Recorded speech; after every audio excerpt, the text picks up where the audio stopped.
Hello, welcome back to my channel. Today I'm going to share with y'all some of my reading goals for 2018. I'm still at that point in my Booktube channel where it's pretty new and I haven't had the chance to do really any TBRs or wrap-up videos or hauls, so I hope that this is a video that y'all find interesting in the meantime. Like many of you guys, I am sure I was a big reader as a child. My mom would take me to the library every 2 to 3 weeks and I would check out 10 to 15 books each time.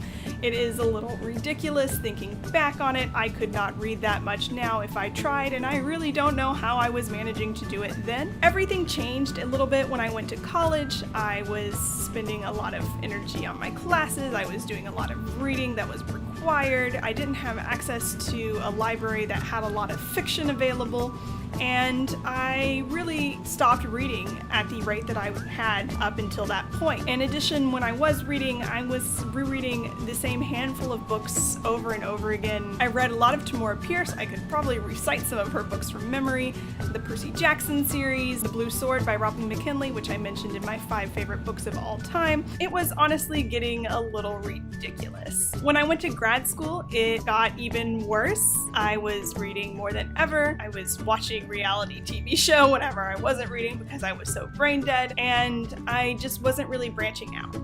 Just a side note, for the purpose of this video, when I'm talking about my reading goals for a particular year, I'm focusing on new books. I do still reread sometimes, and obviously rereading isn't a bad thing. I love rereading, but like I've said so far, I was having a little bit of a problem branching out, and so when I set my goals, I really wanted to focus on reading new books, seeking out new genres, new authors, so that's why I'm focusing specifically on new books for these goals. My first goal that I set myself for 2018 was to read 52 books. That was a pretty big step up for me. During 2017, I read I think about 39. Most of those I did read after I graduated while I was job searching and working part-time. The year before that, when I was in grad school full-time, I read I think 4 books total, which was a new low for me. I picked 52 books because that would be about 1 book a week, and it seemed feasible even if I got a job, which I did at the end of February. So it looks like I'm actually going to exceed that by a lot this year. I'm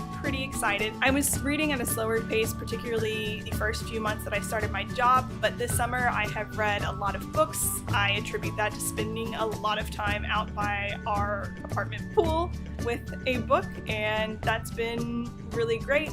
Even if my reading does slow down a little bit after the summer is over, I really expect that I will get up to at least 65 books this year, and I'm really excited about that. My second goal that I set myself this year was to read more books by authors that I was unfamiliar with. I've been doing great at that as well. I would say fewer than 10 of the books that I've read this year are by authors that I had read in the past. It's been really exciting. I've discovered several authors that I might not have picked up otherwise, and I'm definitely going to be following them in the future. This includes Sarah Walters, who writes some really cool sort of historical fiction thrillers that feature LGBTQ characters, as well as Naomi Novik. I just finished Uprooted and I really enjoyed it, so I can't wait to read some more of her books in the future. My third goal that I set myself this year was to branch out and read some different genres. So first off, for me, this meant kind of branching out of the young adult books and reading more adult fiction. I do still read a lot of young adult fiction. I love young adult fiction. It will always hold a special place for me in my heart, but it is sometimes nice to see some characters that are closer to where I'm at in life as a 25-year-old, and I have found a lot of books that I might not have found otherwise. So in the past, I would say over 3/4 of the books that I've read have been young adult fiction. This year, it's a little bit closer to 50-50 between young adult fiction and adult fiction. I have also read a lot of different genres this year.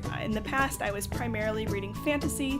Again, that still made up a good portion of what I've been reading this year, but I've also read a lot more contemporary realistic fiction, historical fiction, some sci-fi, and that's been really great. It's been great to branch out. My fourth goal this year was to read some nonfiction books. Now this I actually added to my list because I knew that I might read less nonfiction this year than I have in the past, simply because I'm no longer in school. I did start off the year pretty well. I finished 3 nonfiction books so far. I read The Radium Girls, which was an excellent book featuring the young woman who worked in factories painting watches during World War I. A lot of them, as a result of their work, got radium poisoning and became very ill and died, and they were a part of a big workers' rights movement. It was a great book, definitely recommend it to anyone looking for some nonfiction. I also read The Immortal Life of Henrietta Lacks by Rebecca Skloot, which was definitely an interesting book. It brought up a lot of concerns about medical ethics and informed consent. Since I work in health policy, that was something that I was very interested in as well. I read Astrophysics for People in a Hurry by Neil deGrasse Tyson. That was very interesting, not so much up my alley. It did read a lot like his documentaries though, so if you're someone who's really into space and physics documentaries, it might be a great book for you. I am currently almost a quarter of the way through The Gene by Siddhartha Mukherjee.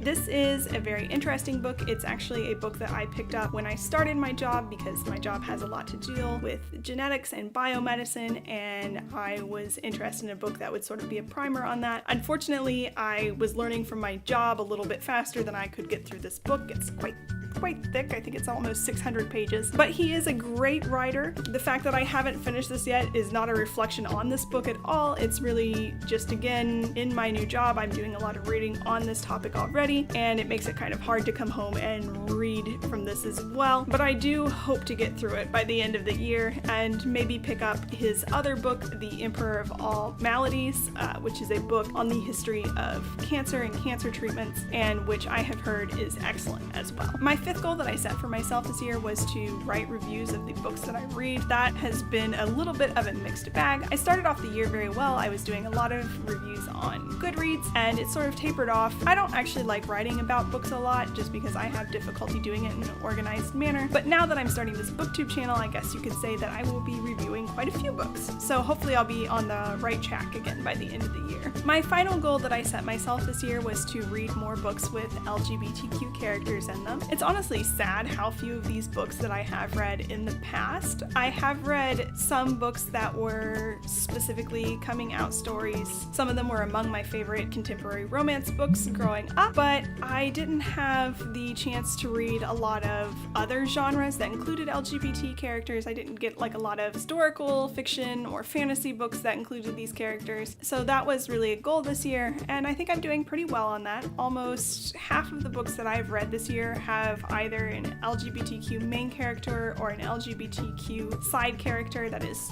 fairly prominent in the book, so I'm really excited about that as well, and I am hoping to continue that trend throughout the rest of the year. Well, that's it for my video today. Sorry, it's a little on the shorter side, but I am hoping to check in for a Top 5 Wednesday this week. If you would like to let me know what you think of this video, or if you have any reading goals that you would like to share, please feel free to comment below, and I'll be seeing y'all again a little later this week. Bye!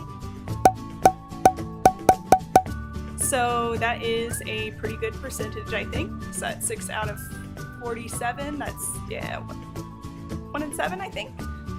1 in 6? 1 in 7? I'm cutting all this out. I can't do math.